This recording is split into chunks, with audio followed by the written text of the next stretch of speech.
هاي جايز وهلا فيكم في فيديو جديد في قناة فاشن رانت. بناء على اقتراح الكثير من المتابعات وصديقاتي الأنيقات، في هذا الفيديو راح نتكلم عن أبرز وأجمل أزياء وإطلالات للفنانة الشهيرة صباح وتأثيرها الضخم على الموضة والفاشن. صباح فنانة لبنانية ومصرية، ولدت في لبنان سنة 1927 باسمها الحقيقي جانيت جورج فغالي. اكتشفت حبها وشغفها للفن في سن صغيرة، وبدأت تحاول تدخل المجال الفني بشكل محلي في لبنان.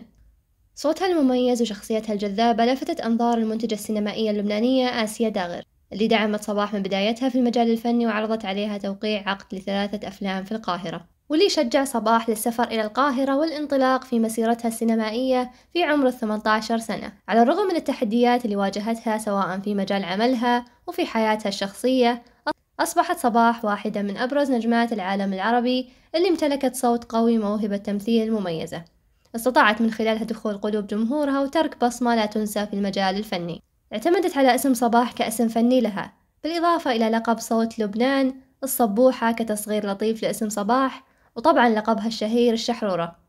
طيب إيش معنى الشحرورة؟ الشحرور أو الطائر الأسود هو إحدى الطيور المعروفة في لبنان وأوروبا آسيا والمغرب العربي، واللي تتميز بجمال صوتها وتغريدها. بالإضافة إلى أن صباح من مواليد وادي شحرور، إحدى القرى اللبنانية بمحافظة جبل لبنان. صباح ما كانت أسطورة في مجال الفن والتمثيل فقط، لكن أيضا كانت أيقونة في عالم الموضة والأناقة، بحيث كانت من أوائل الفنانات العربيات اللي أعطوا اهتمام خاص لأزيائهم وإطلالاتهم، واللي طبعا ساعد في رسم صورة وهوية فنية متكاملة رسخت في أذهان وقلوب جمهورها ومحبينها. من بداية مشوارها السينمائي في مصر، ظهرت صباح بأناقة لافتة ومميزة عن غيرها، واللي نقدر نشوفه بشكل واضح من خلال أداءاتها على المسرح والمسرحيات والأفلام الممتعة، بحيث كانت تهتم لكل تفاصيل مظهرها من أزياء وإكسسوارات وتسريحات شعر ومكياج. دائما ما كانت حريصة على الحفاظ على إطلالاتها الأنيقة، بحيث تكون محط أنظار الملايين اللي ينتظرون ظهورها في مختلف المناسبات. ستايلها مثير للاهتمام. في بداية الأربعينيات والخمسينيات نقدر نشوف أن ستايلها أنيق جدا، كلاسيك وبسيط نوعا ما. نلاحظ تغير ستايلها تزامنا مع زيادة شهرتها، ونقدر نلاحظ أن من بداية الستينيات تقريبا صار ستايلها وأسلوبها مبالغ فيه أكثر، بحيث صارت تركز كثير على الألوان الحيوية الفاقعة، التطريزات والصور الظلية الكبيرة، الأقمشة اللامعة والكريستال، المجوهرات الكبيرة وإكسسوارات الشعر والميك اب المبالغ فيه. يستحق نذكر أن من المعروف أن أحدث صيحات واتجاهات الموضة الجديدة كانت تخرج من القاهرة قديما، وصباح جمعت بين تصاميم الفساتين المصرية والشامية في نفس الوقت، بحيث تميزت بفساتينها المختلفة. تعاونت الفنانة مع مجموعة من أشهر مصممين الأزياء في هذيك الفترة، وخطفت أنظار وقلوب جمهورها في جميع أنحاء الوطن العربي بأناقتها وجمالها الاستثنائي. تميزت صباح بإطلالاتها المميزة وذوقها الفريد من نوعه، بحيث كانت من الشخصيات الجريئة اللي تحب تجرب ستايلات مختلفة وما تخجل من الألوان الفاقعة، وكانت تحب الألوان الفاخرة مثل الأسود، الفضي وأكيد الذهبي، وطبعا التصاميم الجريئة الغير تقليدية. من أشهر وأجمل الفساتين اللي لبستها صباح على الشاشة كان الفستان اللي ظهرت فيه في فيلم إزاي أنساك سنة 1956 من تصميم المصمم جوزيف هاروني. الفستان بتصميم طويل منفوش من قماش التل الأبيض، والجزء العلوي بدون أكمام باللون الأسود، واللي طبعا يميز الفستان عن غيره هو التطريزات باللون الأسود والأبيض المطعم بالكريستال بشكل أنيق فخم ومعقد جدا. تصميم الفستان كلاسيكي أنيق، واللي يخليه من التصاميم اللي ما تروح موضتها ومن التصاميم اللي تقلد بكثرة. يعتبر المصمم جوزيف هاروني أحد صانعي أناقة الفنانة صباح في فترة الخمسينيات وإلى منتصف الستينيات، وصمم لها كثير من إطلالاتها في فيلم إزاي أنساك وغيرها من الأفلام، بالإضافة إلى بعض فساتين الحفلات. ارتبط اسم صباح أيضا بالمصمم اللبناني ويليام خوري، اللي رافقها في مسيرتها الفنية لفترة طويلة، واهتم بتصميم أزيائها سواء في الأفلام، على المسرح أو في المناسبات الكبيرة. كانت الصبوحة حريصة دائما على التعاون مع المصمم الشهير ويليام خوري، اللي صمم لها أغلبية فساتينها في أعمالها الفنية مثل ما ذكرنا سابقا. ومن بين هذه الفساتين هو إطلالة الأميرات بالفستان اللي لبسته في فيلم شارع الحب سنة 1959. الفستان باللون الأبيض بتصميم طويل من قماش الجوبير الفاخر بتصميم مخصر وأكمام قصيرة وقصة رقبة مستقيمة. اللي ميز الإطلالة هي الورود كإكسسوار للشعر، وطبعا الكيب الطويل من قماش الشيفون اللي أعطى دراما وعمق على اللوك والإطلالة بشكل عام. تكلمت عن إطلالة صباح وإطلالات فنانات أخريات في السينما المصرية في الفيديو الظاهر لكم فوق. في فيلم شارع الحب، وعلى الرغم من أن الفيلم بالأسود والأبيض إلا أنه كان واضح دقة اختيارات صباح لكل قطعة ملابس تلبسها، بحيث كانت تعرف كيف توظف كل قطعة في المشهد المناسب، واللي أكيد كان بالتشاور مع منسق ومصمم الأزياء. يعتبر ويليام خوري من أشهر مصممين الأزياء في العالم، وكان المصمم المفضل لصباح، حتى أنه صار يلقب بمصمم أزياء الفنانة صباح، بحيث صمم لها أكثر من 400 فستان لمناسبات مختلفة. وبطبيعة عملهم المتكرر مع بعض تطورت بينهم صداقة قوية. احتفظ ويليام بكل الفساتين اللي صممها لها على مر السنوات بهدف جمعها في متحف خاص، بحيث عرض فيه العديد من الفساتين اللي لبستها الفنانة في مختلف مناسباتها.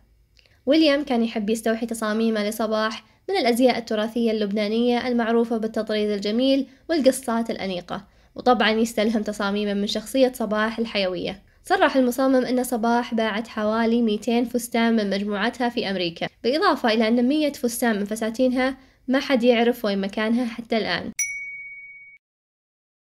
من مميزات ستايل وأسلوب الفنانة صباح أنها أبقت على ذوقها الشبابي الحيوي حتى بعد تقدمها بالعمر. كانت دائما ما تختار أنها تكون متميزة من خلال اختيار الألوان القوية والفاتحة أحيانا، اللي تساعد على إضافة لمسة مشرقة على إطلالاتها وتتماشى مع شخصيتها الشبابية. اختيارات صباح المميزة ما اقتصرت على الملابس والفساتين، لكن أيضا كانت تحرص على اختيار إكسسوارات بتصاميم مبهرة، سواء في المجوهرات أو في إكسسوارات الشعر. في فيلم الليالي الدافئة سنة 1961 ظهرت صباح بإطلالات أنيقة وراقية كثيرة بأسلوب وموضة الستينيات. أبرزها كان الفستان المنفوش الطويل بتطريز الشك أو الكريستال الفاخر، يبين من حركة الفستان أن القماش من نوع التفتة الثقيلة، بتصميم مميز في خلف الفستان بشكل الكيب الطويل من تحت الأكمام. في فيلم الرجل الثاني سنة 1959 ظهرت صباح بإطلالات مميزة وأنيقة كثيرة. تنوعت إطلالاتها من فساتين السهرة المطرزة والمطعمة بالكريستال إلى الفساتين بتصميم الخصر الضيق والتنورة المنفوشة، تصاميم تمثل موضة وأزياء أواخر الخمسينيات. في فيلم الأيدي الناعمة سنة 1963 ظهرت صباح بتنسيقات أنيقة مختلفة تسلط الضوء على أناقة وفخامة تصاميم فترة الستينيات المميزة. لاحظت أن كثير من تنسيقاتها فيها اللون البرتقالي. من أبرز التنسيقات الجميلة في الفيلم كان فستان المدي باللون الأبيض بنقشات أو طبعات باللون الأحمر، وقصة رقبة مستقيمة نشوفها كثير في تصاميم الستينيات، وتنسيق البدلة المميزة ببلوزة بنية بأكمام قصيرة وحزام نحيف من الأمام وبنطلون ذهبي بقماش عاكس. تعتبر أزياء صباح في فيلم العتبة الخضراء سنة 1959 من أكثر أزيائها وإطلالاتها المميزة، اللي تعتبر جميلة أنيقة وكلاسيكية وممكن نلبسها في وقتنا الحالي. من الفساتين المميزة كان الفستان بتصميم الأوف شولدر بقماش المخمل الأسود وتطريزات على الأكمام والأكتاف، الخصر ضيق بقصة الكورست، وتنورة واسعة بطول مدي. كملت الإطلالة الأنيقة بقفازات من الجلد وتسريحة شعر جميلة. طبعا ما ننسى فستان حورية البحر اللي كان من التصاميم الغير تقليدية، الفستان بقماش وطبعات لامعة بقصة مخصرة وواسعة في الجزء السفلي من الفستان، واللي عادة ما نسميها بقصة حورية البحر، بقماش التل الواقف، الجزء العلوي بتصميم كم واحد متوسط الطول. اشتهرت الفنانة صباح بتشجيعها لمصممين الأزياء المبتدئين من خلال الظهور بتصاميمهم والتحدث عنها. لفتت الفنانة الأنظار للمصمم غسان أنطونيوس في إحدى مقابلاتها مع مجلة الموعد، بحيث قالت صباح: غسان أنطونيوس نفذ لي فساتين جميلة جدا، وكنت أتابع عروض أزياءه فلفتتني تصميماته، فطلبت من مدير أعمالي في لبنان أنه يفتش عن غسان أنطونيوس لأني أرغب أني ألبس من تصميماته. وأضافت أنها أعجبت بأحد فساتينه وتمنت أنها تتزوج عشان تلبسه، حيث أنها على الرغم من زواجاتها المتعددة ما لبست فستان الزفاف التقليدي الأبيض ولا مرة. أما بالنسبة لمصمم الأزياء المصري هاني البحيري، كانت صباح أول فنانة عربية يتعاون معها وتلبس من تصاميمه. صرح المصمم هاني أن الفنانة صباح آمنت بموهبته في بداية مشواره واختارت تلبس من فساتينه، واللي طبعا ساعد في تعزيز مكانته في الوسط الفني، بحيث ساعد دعمها وثقتها فيه أنه يكون معروف أكثر، بحيث تعتمد عليه كثير من الفنانات كمصمم لإطلالاتهم المميزة في المناسبات. جمهور ومحبين صباح سواء في مصر أو في بقية الدول العربية يذكرون دائما إسهاماتها البارزة في المجال الفني العربي، بحيث تركت أعمالها وأزيائها المميزة بصمة واضحة في عالم الموضة والأزياء.